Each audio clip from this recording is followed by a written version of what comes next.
track of the comments this time. Yeah. We'll see what happens. Oh yeah, my Bible tells me to believe the best of people. That's right. Thank you, Spirit.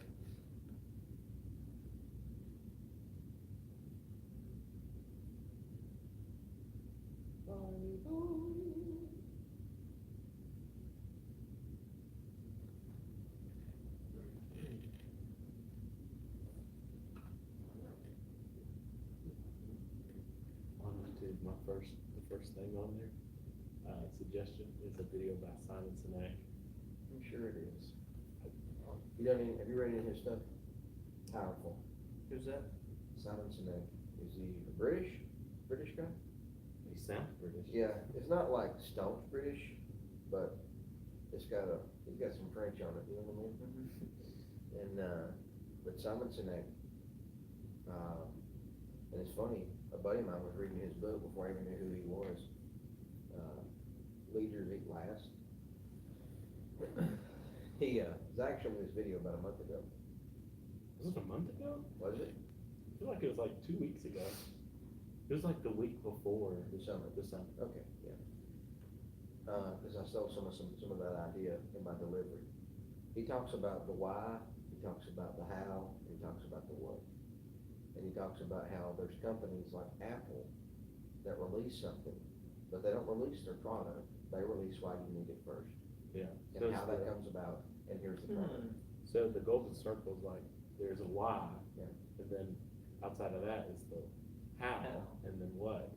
And usually companies are like, hey, we got great cars, and they're really good made, and all of that. Yeah. Instead of saying, how would you like to have the experience of, those kinds of things. But he says people floor to Apple, everybody buys Apple products except Zack. Yes.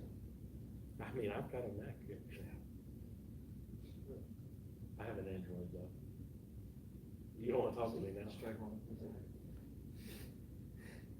So anyway, you got a posse girl on there? There's one watching on YouTube. I'm sorry, I've been chatting while I should be doing this. Well, it's barely 10 o'clock, so the longer we wait, the more we'll have. Anyway, good book. If you deliver your preaching about what it is, he says people get tired of dreaming. People follow a dream. They don't follow necessarily orders, but they follow an end result, they follow a dream. And I think you mentioned MMP in his video. And he said people remember him. He said, a lot of people work for civil rights. He said, but why does he get remembered? Because he had a dream. Yeah. And he said, He played that dream, The purpose. brought you into it, and then showed you why you Yeah. needed to follow. Yeah. so, Jesus, follow the why, not necessarily the what. This is broader than we usually do. You think about fruit bearing, why do you want fruit to bear? Because I'll bring that up a little bit in just a minute, but like fruit bearing, like that's the end result. But is the fruit the end result of why you do what you do? Or is God the end result? Yeah. You know what I mean? Like, why do you want to go to heaven? Well, I don't want to go to hell. I want to be saved, or, instead of people saying, I want God, God is the why, and the how and the what is the church and salvation and Jesus and all those things. So it's pretty neat.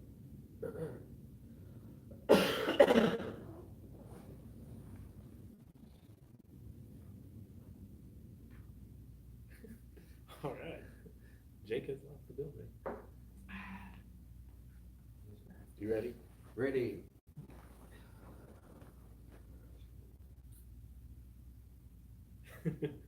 Monday morning preacher.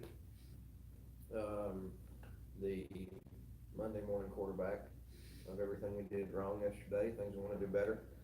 Zack, you get started. He had the 4 horsemen, Revelation chapter 6. Yeah, so we've been in the book of Revelation. If you've been watching this, and we've gotten to Revelation chapter 6. And I guess what's important is, and what I've tried to stress, especially at this point in the book of Revelation, more so than ever, you've got to remember the context of the book. You've got to remember exactly what's going on in the first century and what these Christians are dealing with. Because what does Hollywood say about the four horsemen? You know, we talked yesterday about how, you know, our idea about them before, you know, coming into this study is you imagine them leading the battle of Armageddon. You know, there's the four horsemen, and then there's, you know, all of Satan's forces, and they're coming this way, and then Jesus is leading the faithful, and they're all coming this way, and they're all going to wage battle, and it's going to be the bloodiest battle ever. But we fail to realize that the Battle of Armageddon is not even really a battle at all. Yeah, the Four Horsemen is really about Waylon Jennings and Willie Nelson and Johnny Cash and Chris Christopherson. By the way, this is Kase, Britton. Kase is from the Lake City congregation in Florida. Drove about 2 hours to be here. Memphis grad, good bud, loves family. Holy forgot to introduce. Yeah, he did, sorry, just preachers, anyway. So anyway, he's here. We'll get into this, what he does a bit later, why he's even here in Moultrie. But anyway, so Revelation chapter 6 about Johnny Cash. Go ahead. Right. So what's important is you've got to remember the context of that, and specifically, you know, as each one of these seals is taken off the scroll, it's in the right hand of the, you know, the one on the throne in chapter 4, and in chapter 5, the Lamb takes it, starts opening it up, and you don't really understand exactly what these are, the horsemen, until you get to the fifth seal. And we didn't even really study the fifth seal yesterday because we just talked so much about the horsemen.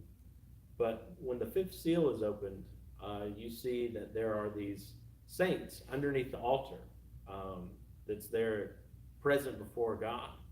And they're crying out, saying, please avenge us for what's happened. And so there's a sequence of events. There's the first horseman, and then the next seal is broken. There's the second, the third, the fourth, and then the fifth seal.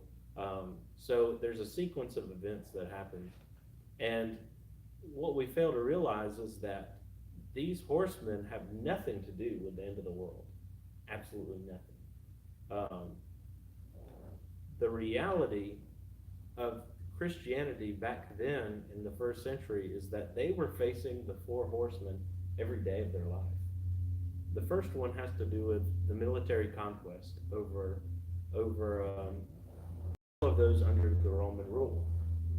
A lot of people think that that's Jesus, but it doesn't really make a lot of sense for Jesus to be coming forward, and then following Jesus is all this destruction and all this, you know, taking this and you know, raising, you know, prices and inflating, you know, the market so that Christians cannot take place in the marketplace, which is actually the third horseman, talking about that. But it's so interesting that they're facing these things, military conquest.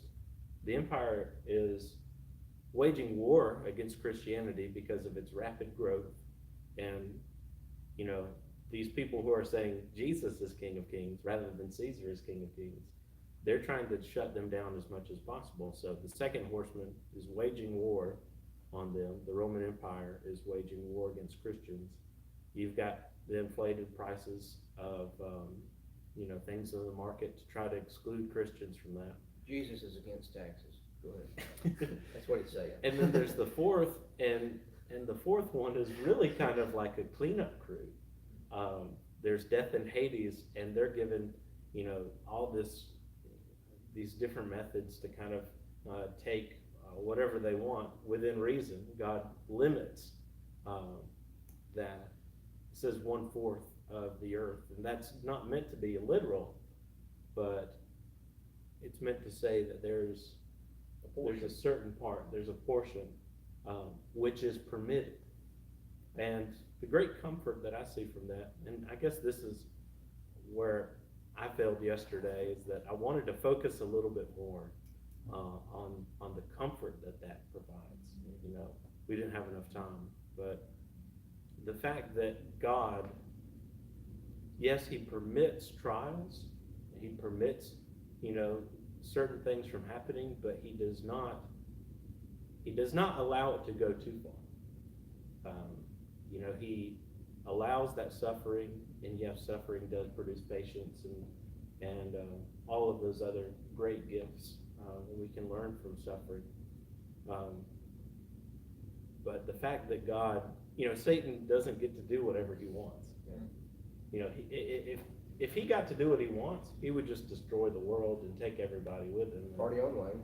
Yeah, I mean, he would have so much greater influence than he does today, but It's God's. Go ahead. He's permitted, some of the bad things that happen in our life, but, he still has control. Well, the question is, why does he do it? Yeah. It's like Paul, when he was talking about his thorn in the flesh, he said, I was given these great revelations, but why? And he, so that he could tell, unfold the mystery, all these things. It said that he was given a thorn, a minister of Satan, to buffet him or to humble him. Satan wasn't behind the thorn, God was. God allowed Satan and disease or cataracts or whatever, to hurt Paul to keep him humble. So it wasn't Satan who was actually doing it. It was Satan, but God was working through Satan's problem. You think about all the people that God has done that with. Satan through Judas to deliver Jesus, which we all need. So God allowed Satan to destroy himself. But he, It's on you. yeah. And part of it too is that, the evil in the world, that we see is a product of our own sin too. Yeah. Sin coming into the world brought about all of these different things. Yeah, women. Women. Well, sin entering in the world, and then our actions, we're doing Satan's job for him. Yeah. Yeah. We're taking what he's given us and running with it. Yeah. Saying, we'll be lost on our own. Yeah. We can take that sin and.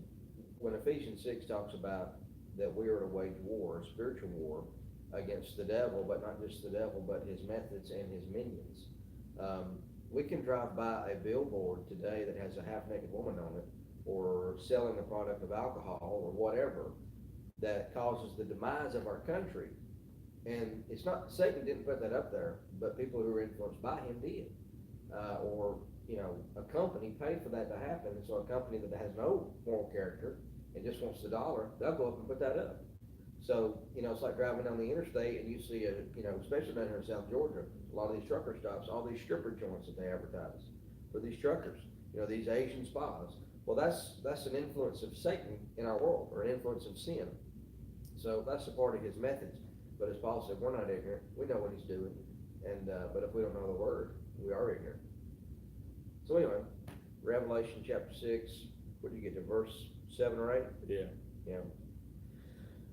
So it's not about Willie and Waylon and No. Yeah. Maybe. It's sort of kind of, to me, it's kind of this lens that we can look into and see what it was like for the Christians of that time, and realizing that, maybe we don't experience the same kind of persecution. Actually, for certain, we do not face the same kind of persecution. Yeah. But there may be some things that we do face because we are Christians. Yeah. If we go to a liberal arts college and we're a Christian, we may not fit in with everybody. We may be looked down upon. So there may be, places like that where certain aspects of, I guess, persecution would happen. Yeah. We're pressured. We're not persecuted. We're Right. pressured. Yeah. But you made some mention about some things about the seal and about the right hand. Right hand has always been a representation of authority. Jesus is allowing this to happen, but for a greater purpose. And that's something that we need to take from that I'm allowed to suffer, but it's for my good. When the sixth seal is broken, something done about that. Yep. There's mountains that come down on all of it, and there's just complete destruction over the evil. So there is the solution in the end. Yeah. Well, yesterday I finished my second half of John 15, verse 7. The whole verse 7 is, if you abide in me and my word is in you, he says at the second half, verse 7, ask whatever you wish, and it will be done for you. And in verse 8, he says, by this my Father is glorified, that you produce much fruit.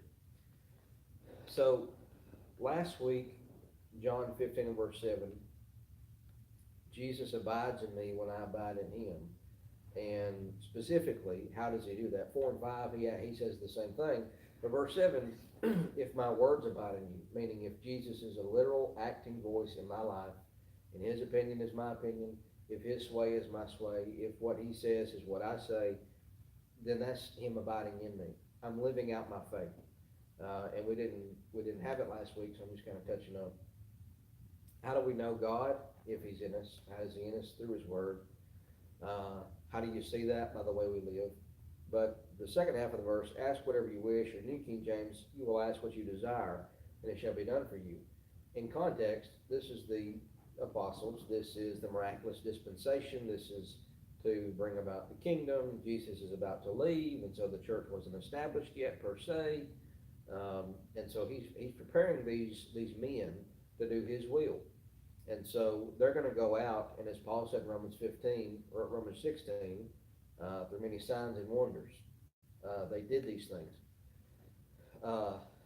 We ask things of God today, and sometimes the answer is no. Sometimes, like yesterday, my wife was sick, had low blood sugar about 8 o'clock in the morning, and when your blood sugar goes so low, your body will have a seizure, and it realigns itself.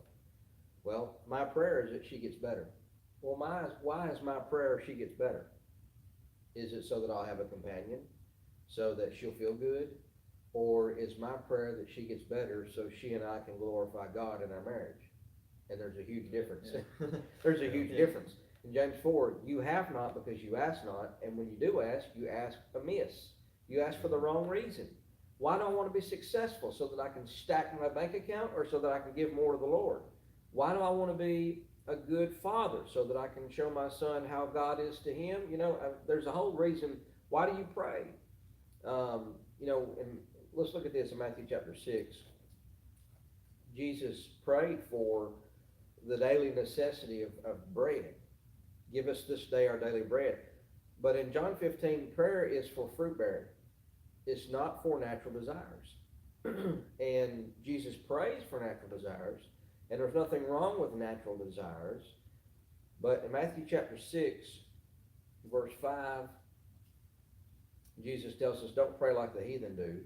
They think that they'll be heard for their many words. They think that they'll be heard from standing out in the public and being a showboat and all this sort of stuff. And my Lord slaps that down to the ground. And in verse 8, he says, therefore don't be like them, for your Father knows the things that you have need of before you ask him. When I pray, it's not because God is ignorant and I'm putting a yellow memo note on his table for him to see when he comes in. That's not what prayer is for. And people think that I've got to tell him this or I won't get it. You know what I mean? This is how we're supposed to pray. In verse 9 it says, in like manner pray like this. Our Father in heaven, hallowed be your name. Your kingdom come, your will be done on earth as it is in heaven. Before Jesus even gets to the necessities of life, which is the daily bread he asks for, and for spiritual strength, he specifically says for God's name to be holy and for his will to be done. When I go to God and ask in prayer and ask him for a natural desire, I'm making myself God. I'm making him a genie in the sky, or I put 25 cents in 1956 and get a Coca-Cola out. Okay? That's not who God is, and that's not what prayer is for. And in John 15, ask whatever you wish, and it will be done for you. It's specifically for fruit bearing. It is not for natural desire. In verse 16, he says this. So let's go back to John 15. Verse 16, he says, you did not choose me, but I chose you and appointed you that you should go and bear fruit, and that your fruit should remain, that whatever you ask the Father in my name he may give you. Why does the Lord want me to pray? So that I can bear fruit, so that he gets glory. He said, these things I have commanded you, that you love one another. So prayer is for fruit bearing in the kingdom. My prayer should always be kingdom based. And in 1 John, if you ask anything according to my will, it'll be done. Well, God's will may not be to answer this prayer for me. And my heart has to be right before I even approach God. You know, obviously we have to be in the blood of Jesus. Hebrews writer says we can approach boldly to the throne of grace, but only through Jesus. So the sinner doesn't have a prayer, you know, only people in Jesus have a prayer. So anyway, you know, in the context, Jesus chose these men, and he appointed these men. But if you walk backwards in the text, he says, I give you what you ask for. Why? That your fruit should remain, that you bear fruit, because I chose you. If you walk forward, we are a chosen people, a royal priesthood, a holy nation. For what reason? To glorify God. Yeah. In word, and deed, and prayer, and fasting, and discipleship, evangelism, and benevolence, all these things are for this reason. Prayer is for fruit bearing, it's not for natural desire.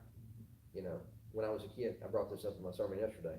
When I was a kid, I was, I had a red and white Hulk Hogan beanbag chair. And I was laying in my bed and I was saying my prayers and I thought, And I said, Lord, in the morning, I want a brand new Sega Genesis in that beanbag right there.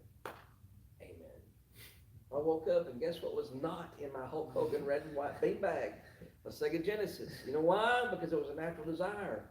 And God doesn't do that, you know. And he's not a genie in the sky. It's not for fruit bearing. Yeah. I mean, define fruit bearing. You know what I mean? But anyway, fruit bearing is my lot, and God gives me prayer to bear fruit. There's nothing wrong with asking for the daily bread. Jesus asked for the daily bread, but for what reason? So that he could glorify God in it. Whatever you do, in word or deed, whatever you eat or drink, Paul says, do all for the glory of God. So, why do you pray? So you can bear fruit, or so that you can be comfortable. You know what I mean? Right. And you know, that makes me think about those that they turn to God when they're going through hard times, but then, you know, when they're doing well, they kind of just put him on the side. Yeah. Because they look at him as, you know, the one that'll fix my problems. Yep. But I guess that's kind of a spiritual maturity where we all have to reach. Sure. Because we got to recognize that, you know, every breath that we take is for his glory. Yep. Because of how worthy he is, yep. How holy he is, how, you know, just wonderful he is. Yep. As together we stand and sing. Yeah, that's a good point. Yeah. But yeah, so, but you're here. In Kase, Britton. This guy. You just started at Lake City a month ago. January 1st was. January 1st. January 2nd, they gave me my first day off, you know, Or as Brother Mosier would say, second. So you're there. What is your work there? So I am the family life minister for Lake City Church of Christ. I work there with my father, who, you know, some might call it the pulpit minister is a phrase that you use. He's the evangelist there. Or the prime minister. The prime minister, yeah, that's a good one. I like that. And we are the Britton, so you know, it works out, yeah. You know, and I work alongside my father with the congregation there, and the elders there have seen a need within the congregation, and that is to make sure that we put a good focus on the next generation.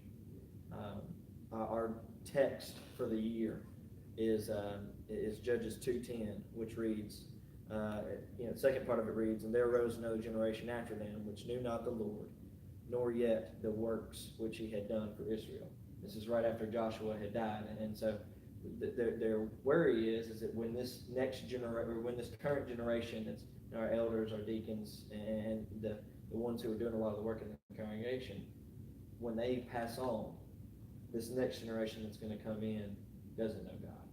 And they want to make sure that the same thing cannot be said of the Lake City Church of Christ, nor said for the Lake City area. Sure. And so that's why I'm here to help out with that.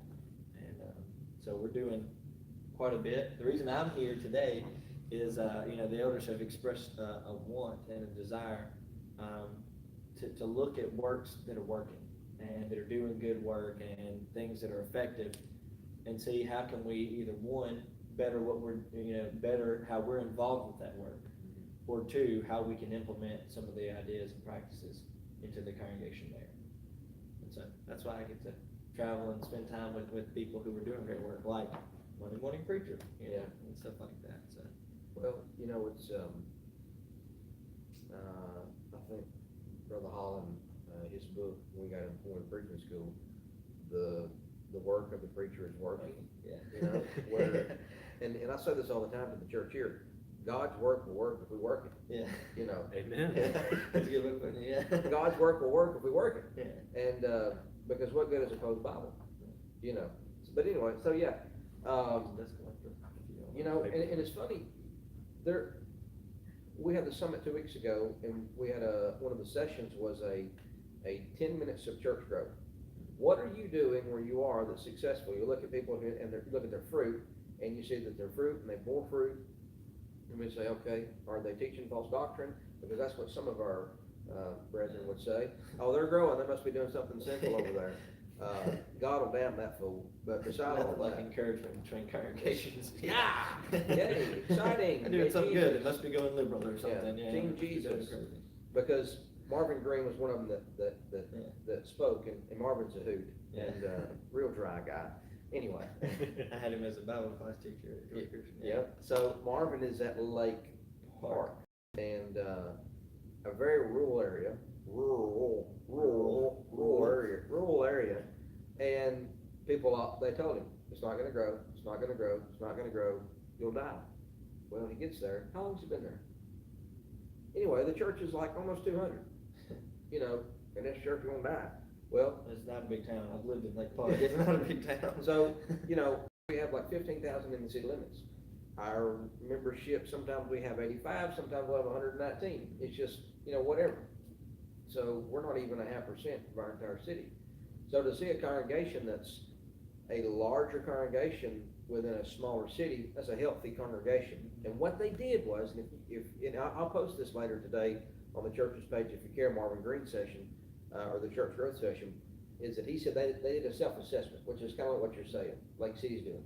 What are we doing? Are we doing it right? Can we do it better? Are we doing it wrong? We want to get out of the 50s because Dan Winkler spoke about this PTP last year, and he said, we idolize the past and we paralyze the future. When we think about how we did it in the 50s and 60s, they didn't ask the question, how did the 30s and the 40s do it? They just did it, and it worked. So that's a good thing. Yeah. And so if you're watching, feel free to comment on how y'all are doing it where y'all are, because not everybody can hire another man to just go and just canvas healthy churches. What are y'all doing? What's successful? You've had success. What are you doing?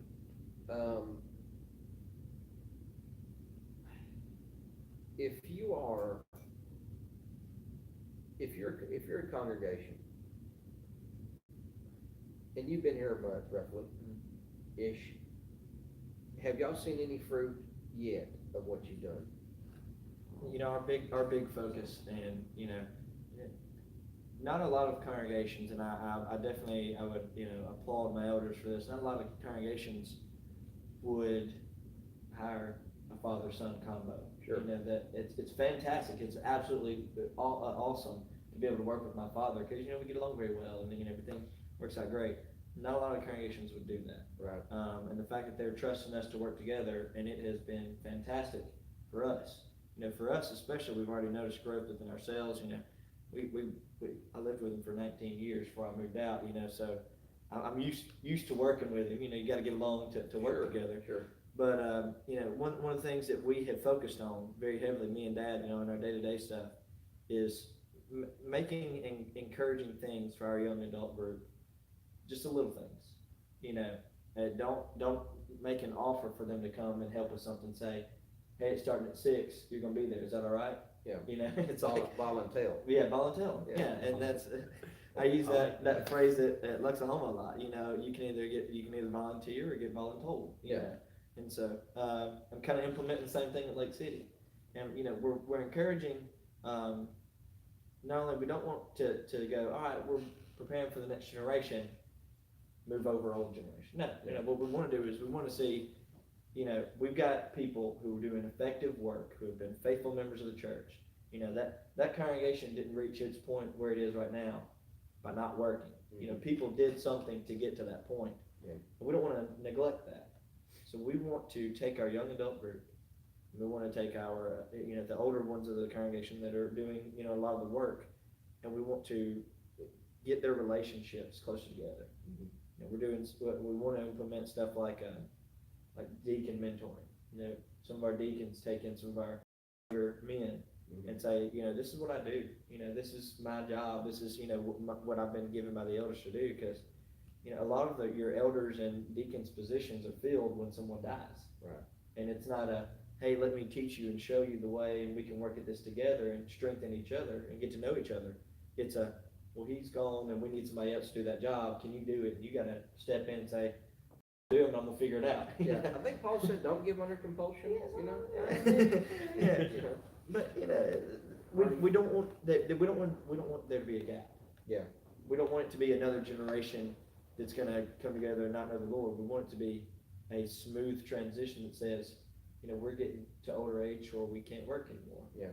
And we're gonna give it to you. Yeah. You know. And there's a lot of congregations, because here in South Georgia, it's very popular.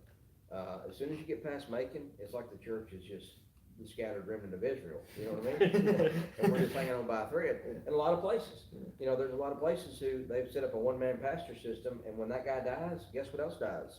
The whole work of the church. And so, you know, they have to hire a man, we'll get somebody else in here to fix this. And they do the same thing. It's like spinning in the same spot. You're not going nowhere. And, but to see that, you know, what we did, and the reason why this guy is sitting across the room here is because an opportunity arose, and we said, what are we doing? Where are we spending this money?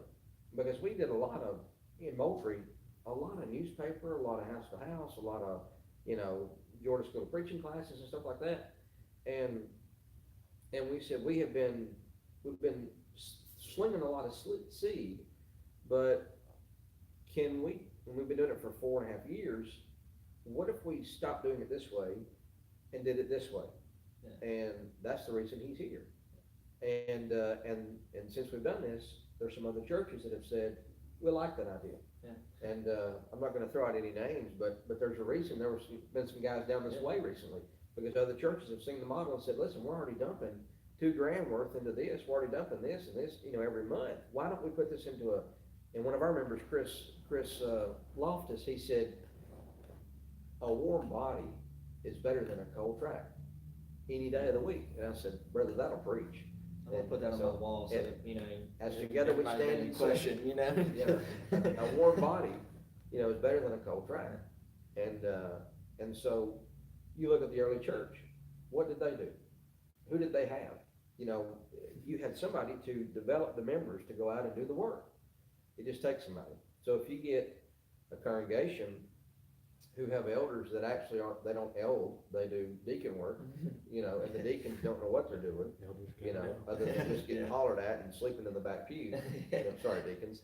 But some churches operate. We do love y'all. I hope y'all know that. Yeah, but some churches operate that way. Yeah. The elders don't delegate the work. They don't let these men prove themselves. The deacons don't feel, fulfilled because they're not doing what's fulfilling. And so, you know, but it's healthy to see churches say, okay, this isn't the 50s. Yeah. And the church doesn't operate this way today because the world doesn't operate this way. The message doesn't change, but the methods always change. We're not on horseback. We're not in city squares today. Why? Because nobody's on horseback and in city squares today. We're our people. Go to them. Proverbs 4, the woman in the street. There's 2 women in the street. I think it's Proverbs 4. But wisdom's in the street, and she's calling for people because why? That's where the people are, in the street. And there's 2 women. There's the woman who has this house that's kind of shady, and she didn't pay for it, and she didn't pay for the food. But then there's the woman who did, and she's got a full of 7 pillars, and she's calling for you, and both are calling for you. But the church needs to look at what's wise, and not what's easy and convenient. Or our bank account looks good. Great. But I say this over and over. What's Jesus going to do with all the money we've been hoarding up? He's going to hold it against us. You know, when he comes back, it's not going to be, oh, thank you. Let me just put that in the heaven's bank account. gonna roast, and I'll roast with it, you know? We had an instructor at school that told us, he said, "Brethren, I think it would be a fantastic thing for the church if several congregations' buildings were hit by tornadoes, so we could finally use that rainy day fund that we've been hoarding up for a while." So I was like, Yeah, don't throw Bobby Liddell's name out there. yeah, it wasn't him. No, I'll let him say it if he wants to say it, but you know. Yeah, but that's the idea, you know, we love our memorials. Yeah, we got big barns. We got big barns. Church got big barns. And we shouldn't. Yeah. We shouldn't.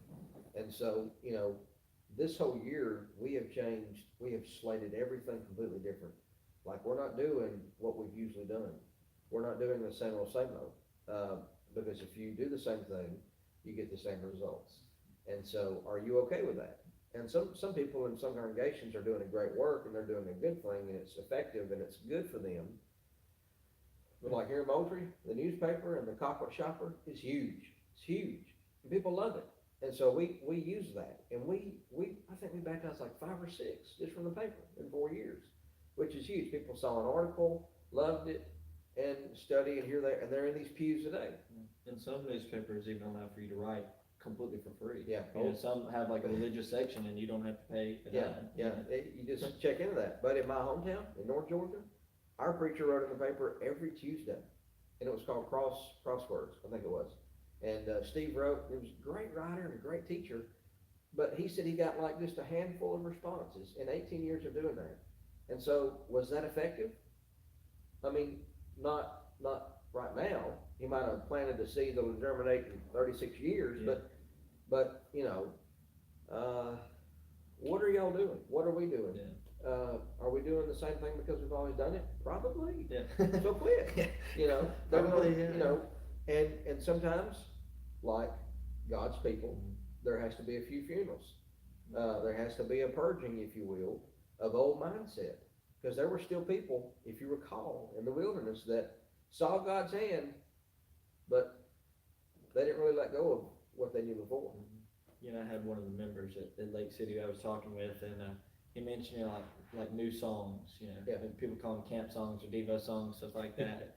You know, people are Devil iffy. music. Yeah, people are iffy, you know, especially you put that on the projector behind singing and worship, and they're like, I don't know about this, you know.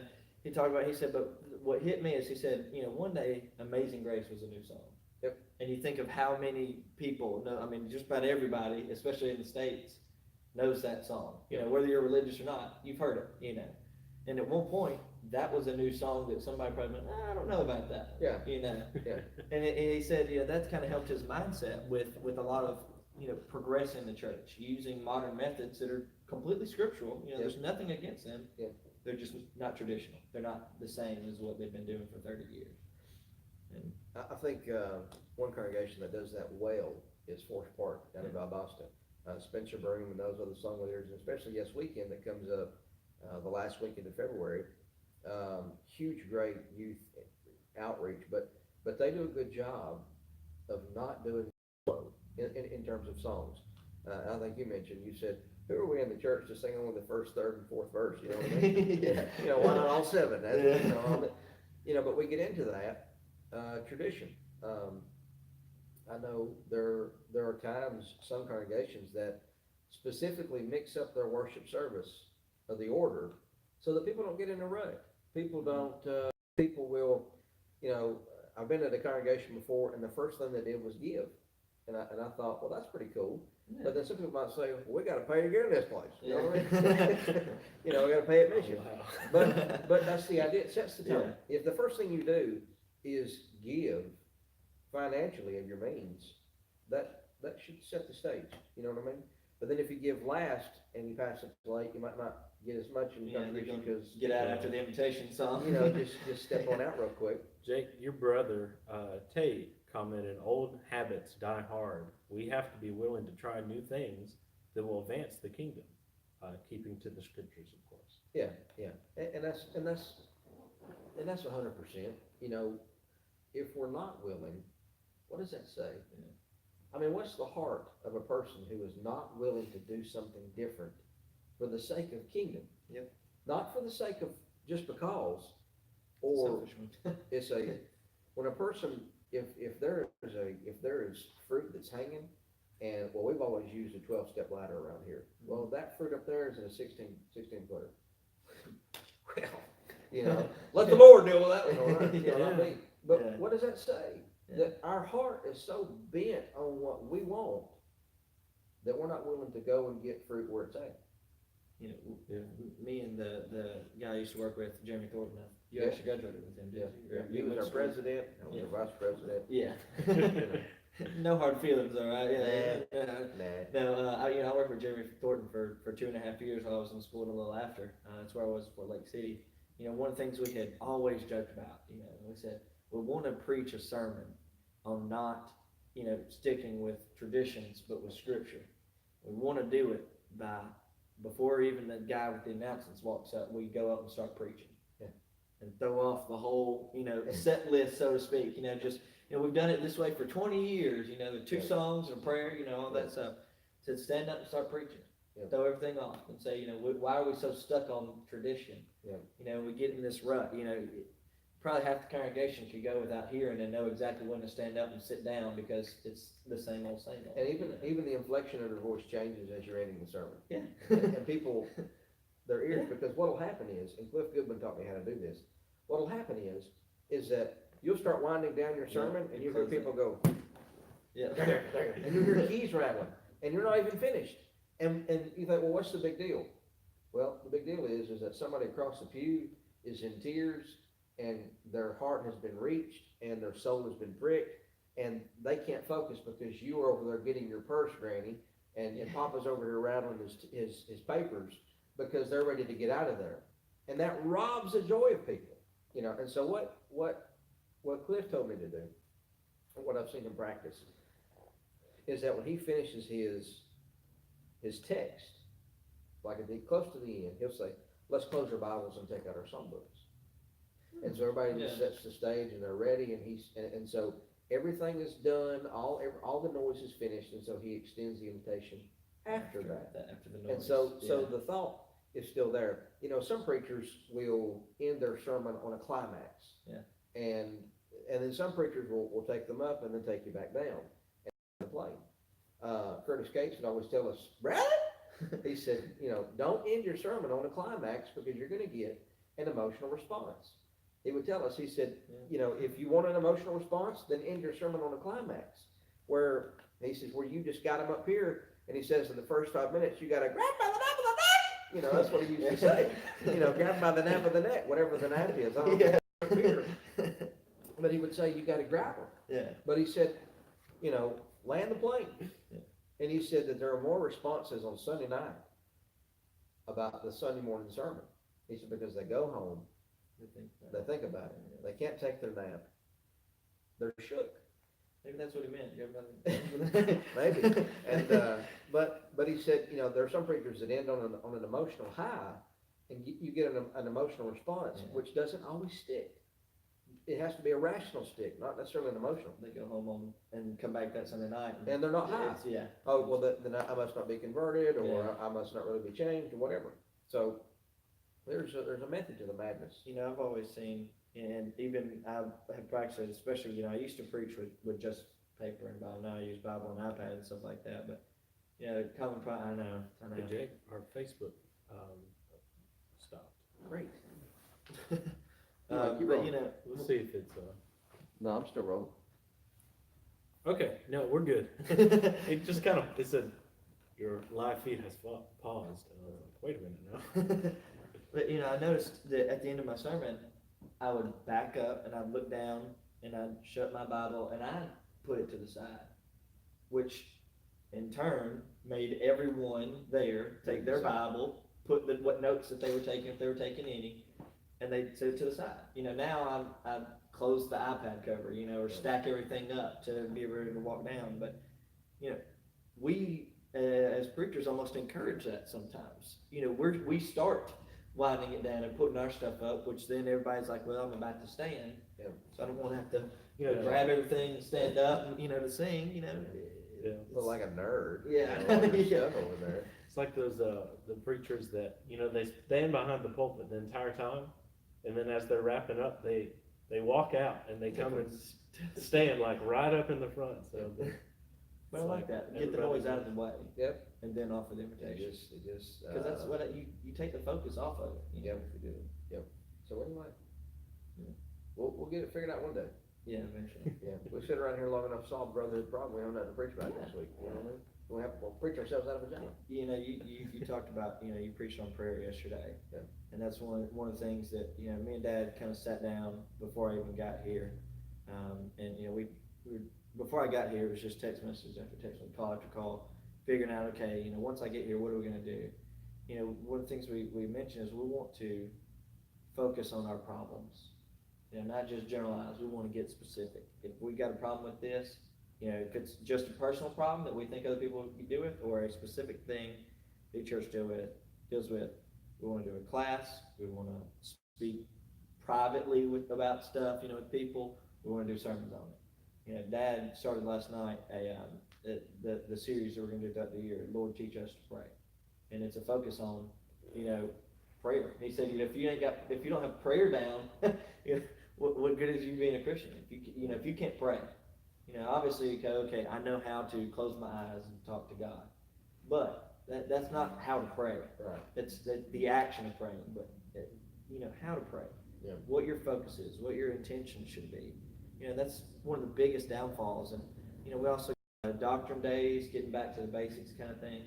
And we're doing a lot of stuff that we really just want to take a step back. We're doing financial classes to teach Christians about how to handle money. Mm-hmm. You know, it's something we're given we're given money by God. How are we handling it? Is it to His glory, or is it, you know, in vain? Are we wasting it? Are we, you know, $1 million in debt, you know, kind of thing?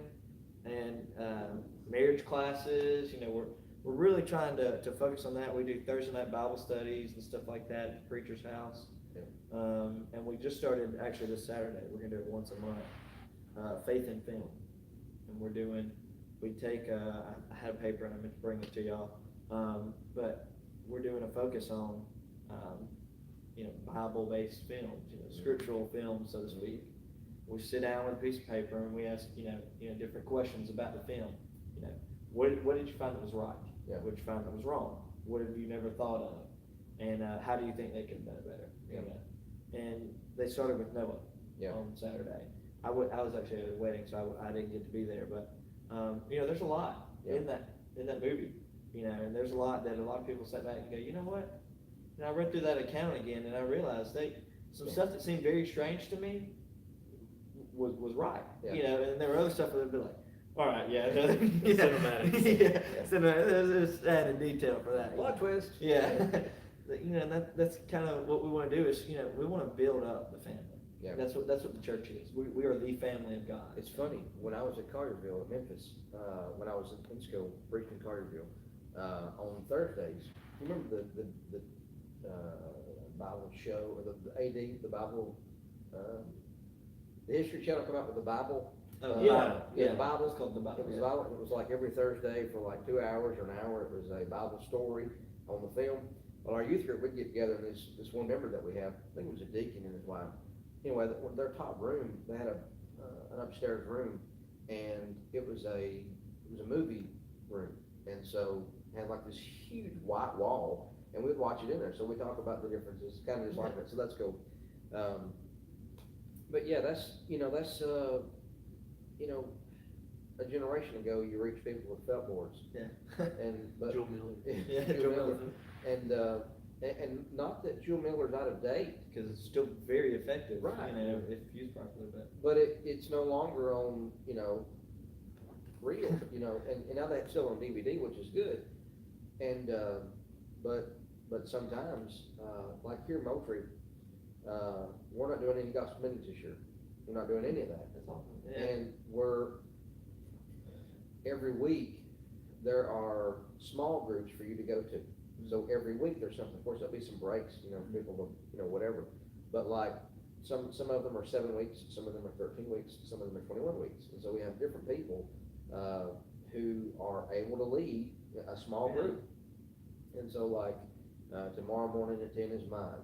And then Thursday morning is you have ladies class, and Thursday evening we have ladies class, and we have And then while the mamas are at the class on Thursday nights, Zach and I are doing Kingdom Kids, which is what we do on Sunday nights here. Yeah. But we're doing it in my house on Thursdays.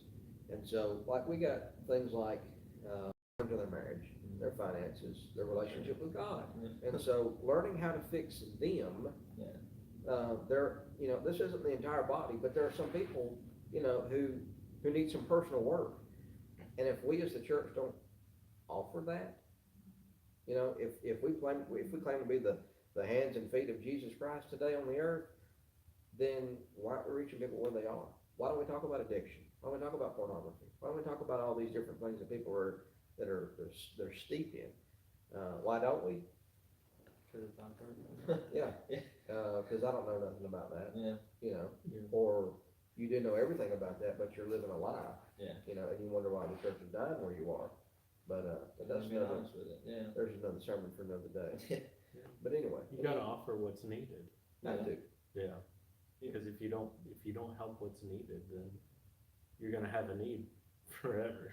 Well, it's gonna become a problem, and if you hide something forever, eventually it's gonna come up. Yep. And normally it's not a very pretty encounter when something like that happens, and now you took something that could have been solved if we would just taken a stance and been a man and talked about it and dealt with it and helped us brother or sister out, but instead we let it fester. And instead we let it that's grow. their problem. Yeah, exactly. But I'm pretty sure little leaven leavens the whole world. Something like that, Next thing you know, it went from that one brother or sister who needed help, who could have been encouraged and helped, to half the congregation, and then it blows up, and the next thing you know, we're got unfaithful people. It's like They should handle that. Yeah, Christ's like, it's on them. Yeah. Work out your own salvation. Sounds like It's a huge problem. like somebody threw a grenade in one spot and it blew up and there's no longer people there because of a sin. Yeah. Cancer's eating it up. So. And with congregations made up of families, if something like that affects a family, it can affect the congregation, because there goes a chunk right out, 10, 12 people gone. Yeah, funny you say that. We have members here, not in a bad way. We have members here that they're real close-knit family. And when they go out of town on vacation 3 or 4 times a year, the entire clump goes out 3 or 4 times a year. Yeah. So even though that's a good thing, you still have some pieces that are missing. And so it's a good visual reminder. What are you gonna do when those people are gone completely? So you got to around Christmas and Thanksgiving. Yeah. when all the family is here. Yeah. But raising up the next generation, how are we doing it? And for churches to be proactive and to rearrange the budget and to say, we can stop doing this because we'll send money on the other side of the world, but we won't talk to our neighbor. Well, or we won't even talk to our own kids. It's easy to write a check. Yeah. If the money's there, it's easy to write the check and say, we'll let them take care of it. Oh, it's a great work. We'll let them. You got something, Zach? I don't know. My thing is like, people want to start a program when it's really too late, and I appreciate your work and what you want to do with, the young people, because, if you start in high school, it's too late. Yep. Yeah. They don't care. They haven't been involved in the church, and so reaching those younger generations, and that's why, when I first started working here, you do the Kingdom Kids, and we had how old is Braden? He was like 8 years old. Yeah. And he did his entire books of the Bible. Yeah. Was it last Sunday? Yep. And that's awesome. But we don't know. We have, kids much older than that who can't do that. We have adults who can't do that. I know Dad, when he went to Memphis, that's your first test at Memphis.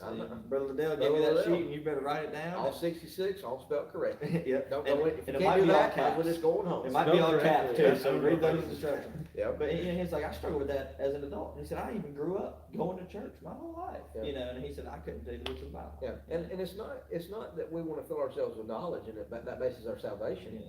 But it's the idea of, and I tell this to our middle school boys on Sunday morning. I teach their class, and I told them to know the books of the Bible. And we've got one who just finished, so about 4 weeks worth of trying. He's got all 66 done.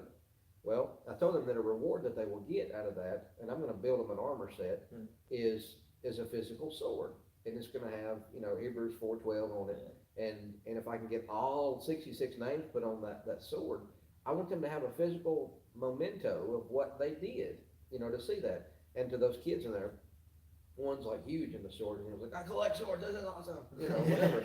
And so, So he'll get them quick.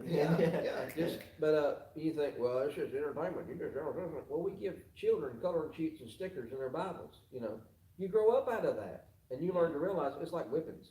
When you were a kid, you got whippings, and you didn't do things because you didn't want to whip it. Yeah. Well, then it becomes, I don't want to do this because I don't want to disappoint my parents. Yeah. And then when your faith matures, it's, I don't want to do this because it hurts God. So you have, people grow, and we think, well, if we entertain children, we'll have to entertain them as adults. That's foolishness. Yeah. That's foolishness. That's just. We don't want to reward laziness and just participation, but you reward good work. That's a work ethic that's being instilled. Is you work for what? For a paycheck. You get a paycheck at the end of your work You process. see some growth, or you see your, some sustenance of your labor. If you don't do right, you don't get paid. Well, we were talking about this the other day, and Zack's gonna be teaching a small group on evangelism, natural evangelism. He's like 3 or 4 books he's got compiled. And he a buddy of mine, Matthew Marine, he read his book, and he talks about in the book that we don't celebrate baptisms. And because we don't want to give glory to a human being. Well, What? The angels are rejoicing in heaven, or there's rejoicement in the presence of the angels by God, so God rejoices, but we can be so cold in the church about a baptism that we don't even stick around to hug that person, or to pray with that person, or whatever. We have a practice here when somebody's baptized, that we all get up and we all pray together. We all gather around this person. Sometimes there's only 12 people, sometimes there's only 4, depends, like if it's during the week or something, but like on a Sunday evening, but there'll be some people that you'll just see them pull out of the parking lot. And that can be so staunch in the church that people will be turned to God. And we celebrate a birthday, and we celebrate a high school graduation, and we'll have a cake and a kado, but when somebody participates in the most important day of their life, we go, Good job. And then I'll see you later. It's like, are you serious? Like, you don't even know what's going on. Or at most, we might go, welcome to the family. Yeah. And then don't ever talk to them again. Yeah, why don't we have a fellowship meal for that person? Yeah, and what does that say? They- Yeah, but what does it say? We get a large turnaround of people who, obey the gospel, and then 6 months down the road, they might not even be coming to anymore. Yeah. Why? There was, okay, they're baptized, we're done. We don't have to do anything anymore, we don't have to teach them anymore. Let the sermons be preached, and they'll listen to that, and everything will be all right. But if you look at the commission, it's teach, baptize, teach. Yeah. And the Fishers of Men is a great tool for people to use.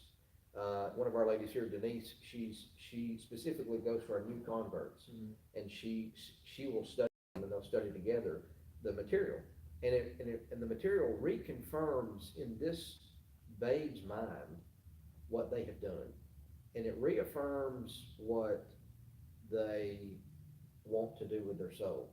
So it's if you want to do Fishers of Men, it's great, but anything really to teach these people. Because when we baptize them, we throw them back out in the pool as though here's the deep end. And what it is, and in Fishers of Men, they talk about that's called the fringe. You've got the church nucleus, which is like 10 to 20% of the church, and then the rest of it is the fillers. And then there's people on the fringe who are almost gone, and these new Christians look over here, and there's somebody who comes in late. They don't even have their Bible. This person doesn't come to all the events of the church. Why should I come to the events of the church? So what you want to do is take a new convert and plug them right into the work of the church. Yeah. Instead Put them with that 10 to 20. yeah, instead of just going, congratulations, have a good day. Here's a slip of paper. Yeah. This validates your baptism. Yeah. Oh my goodness. Listen, if we keep on, Baptismal certificates. we'll be, anyway. Y'all do Kingdom Kids. We call it pew packers. And Yep. one thing that I think, and we've done that with every congregation that Dad has been working with, and I did it at Luxahoma when I was there, and at Lake City, our biggest problem is we started kids out with that, but they're getting tired. Yep. The kids who went in it when they were 8 are now 14 Yeah. nearly, and it's not cool anymore. So Yeah. one of the things that we're trying to do is, get them involved in some way. Yeah.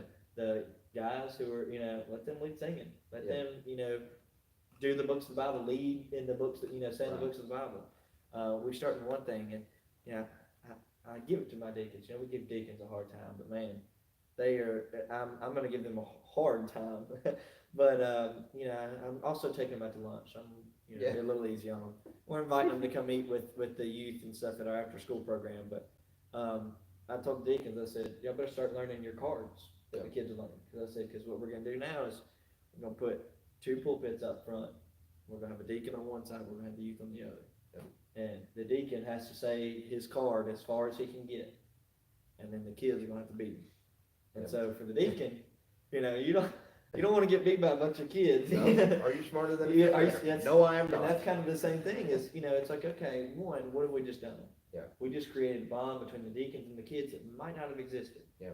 They go, okay, these deacons care too. They're Yeah. not just here. They want to learn, and also, makes it encouraging to keep the deacons on their toes. Yeah. And Well, keep this the kids is the motivated. tool that you're gonna draw your future elders, shepherds of the kingdom.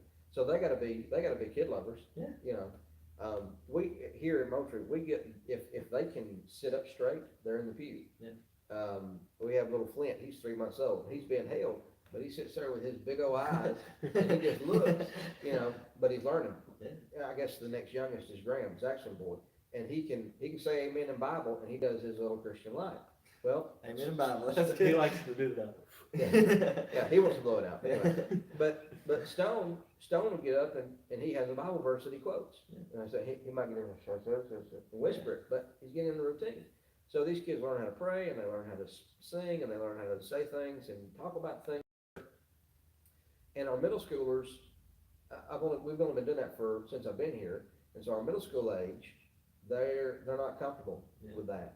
And so there's a generational gap, kind of what you're trying to fix where you are, where now we're not able to get those middle schoolers in this way, but we can get them in relationships and one-on-ones and doing things with them and taking them places. Swords. Yeah.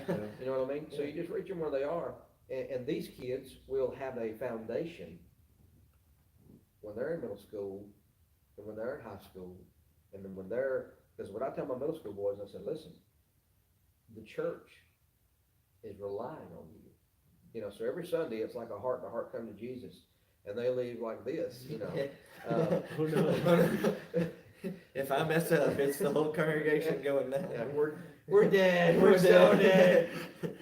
Yeah, I mentioned to him one time, there's a little pulpit in there. I'm like, I'm gonna help train you guys to read scripture. And one of them's like, what? And so up there, you have to write book, chapter, and verse to help them find the books. And so we all have one Bible, and until we learn our books and we learn it well, learn how to wield the sword, we just do page numbers right now to learn where they are, learn the books with the same Bible. So, but, we won't have that issue, Lord willing, with this generation. Now, we'll have our issues, but it won't be these issues. Yeah. It won't be what they have. Every generation has their issue. Every has a weak spot, but we want to make sure that it's not this,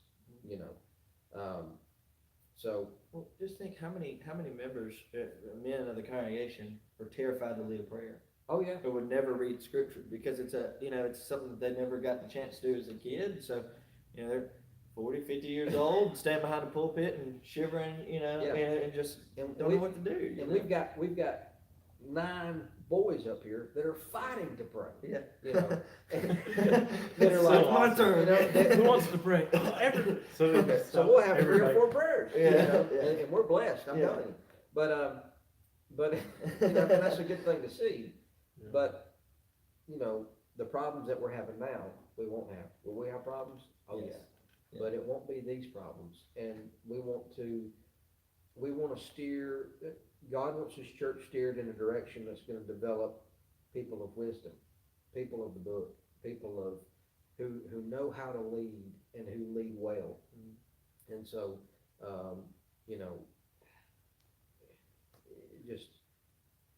and we do this, like, we start on Sunday nights at 6, and so we do it at Sunday nights at 6 when we get started, so we don't do, That's what we do too, like, yeah. some congregations used to, do 15 minutes before. Yeah. But you got people coming in and they're talking and it's ruckus or whatever if you do that, so, and not only that, it's an example to the older ones. Oh, yeah. And they're learning, some of these people are learning something new that these children are learning. We've got 2-year-olds that can tell you what's in the Lord's Supper and why we do it, you know what I mean? And there's some people in the pew who can't, and so,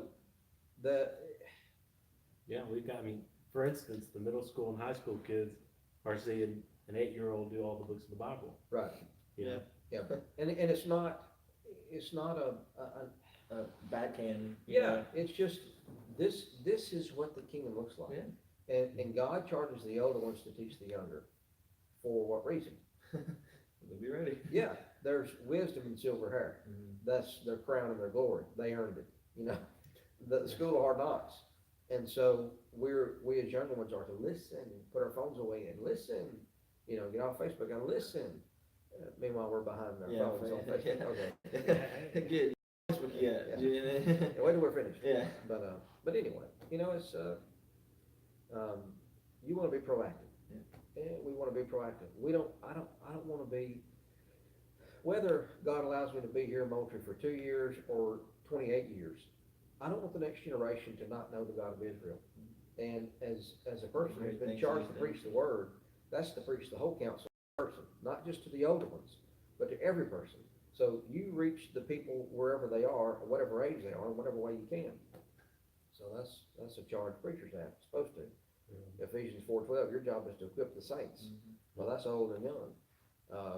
But most of the time, churches charge their preachers to be secretaries and Avon ladies and, hospital nuances and all this stuff. Yeah, but I mean, and that job to equip the saints is for a lot of folks, not just the preachers. Oh, yeah. In Ephesians 4. Yeah.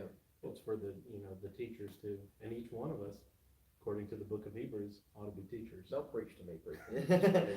Okay. Well, one of the last things that I told Luxembourg in my last sermon, which was, it's very hard to do, I found out, be with a congregation that I loved for 2.5 years.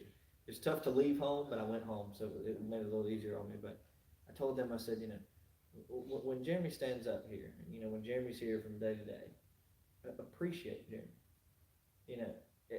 Preachers, a lot of people, look at it and be like, well, he gets paid to study the Bible. It's easy for him to do. Yeah. Here's something that, a lot of people don't think about. I'm blessed to be at home with my family, where my parents are and stuff like that. Jeremy, nearly 4 hours away from his closest family. And with most preachers, the situation is they are uprooting their family, bringing it to a congregation and saying that we are committed to moving our entire lives to do this work with you. Yep. And we want to work.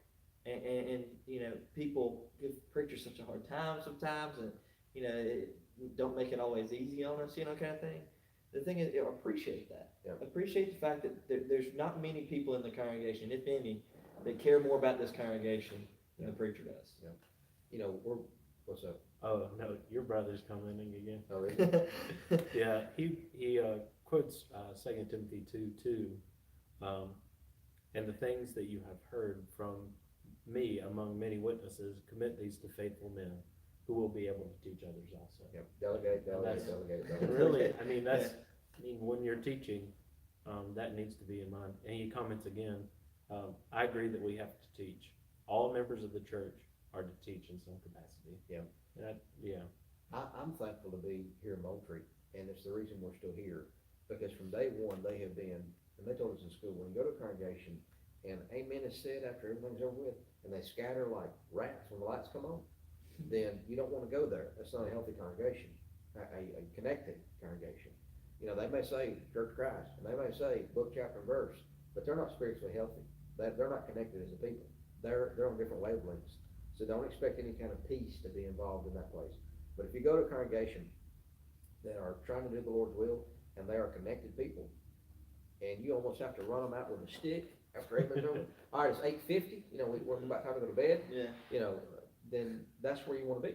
So that's what Moultrie's always been for us. Yeah. And so Missy, my wife, she'll take off and go to Bowden, her hometown, and see her family. you know, and as a preacher's wife, and being in a place where that's allowed, and this mantle of a preacher's wife is not placed on her, she's a Christian woman, and that's all she's seen as. To be in a place, is built like that, so, no, Moultrie's not hiring, no, I'm not getting fired, nothing like that. Neither is Lake City for a while. You know, but that's, if you are a part of a body and you know that that's not where you are, you've gotta be a change agent, you've gotta help change that relationship, atmosphere. When we were in school, Dan Kase told us, I asked him, I said, how do we get the church to grow? How do we get that? What's the secret? And he said, you have to get everybody in the boat rowing in the same direction. And, Yeah, that's simple. That sounds Simple. familiar. Dan Winkler, you know, asking him, because South Georgia is a different word, just as North Georgia is a different word, but there's a lot of apathy down here, a lot of apathy. And asking the question, how do you get people out of apathy? Because that's huge, and it will drain you as a preacher. Your job is soul work, and you wanna see people blossom and flourish, and it is like you are not getting nowhere with some people. And, how do you deal with that? And he says, they've gotta give their heart to Jesus. If a person gives their heart to Jesus, you don't have to beg them to do anything. And he said, get a whole group of people doing that. He said, and that will be a church. He said that God smiles at when he sees. That's what it's all about. It is. But If we make it about anything else. Yeah. It's, the main thing is not the main thing. Well, we've been well over an hour. I would be in trouble if I didn't plug Standing in the Gap really quickly. Is that Yeah, all right with oh, you guys? of course. Okay. March the 2nd. March Shoot it, son. 2nd, Standing in the Gap. The theme this year, it's a men's fellowship. It's our 16th annual men's fellowship. And the theme this year is I Became a Man. We have Stan Butt, Joshua Papas, and Terrence Brownlow Denby, which has the best name ever. And I told Dad I want to introduce one speaker, and that's Terrence, just because I love saying his name. When I hope Terrence is watching, or his kids are watching. When I first met Terrence, I said, oh, hey. I said, where'd you play your pro ball at? You know, because he's just a mountain of a man. But listen, Standing in the Gap is 400 men, roughly. Maybe not that much. I wish. Get Yeah. 400 men this year. That's our goal, you know? You've got all of these men in the same place for the same reason, for the same cause, doing the same thing. It is, if you're a man, it is one of the most edifying things I've been to as a man. So, in all seriousness, March the 2nd, we do something here. We go down to the Bible camp, Georgia Bible Camp, Valdosta. It's 45 minutes from us. But we go, and we go as men, and we go away. And we go to this camp, we sleep in these cabins, nice cabins, and then we drive an hour to Lake City. And it's just a weekend of, you know, it's our retreat, you know, and to go and to hear all these men sing. It's a little terrifying. It To be is. honest, first It time is. you hear it, it sounds like you're in an army and you're just like, Yeah. all right, Well, it, a little but, uncomfortable. but then also you get the sense that I'm in an army. Yeah, You know, because I'm you not, are. Yeah, I'm with these men and we are ready to do work. Get up, Elijah, there's 7,000 that have bowed the knee, here they are. Yeah. And it puts you in that, and so you can't be depressed around this situation.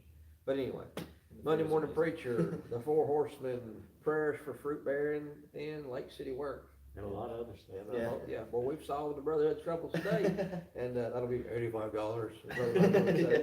But Case, we really thank you for being here And today. thank y'all for having me.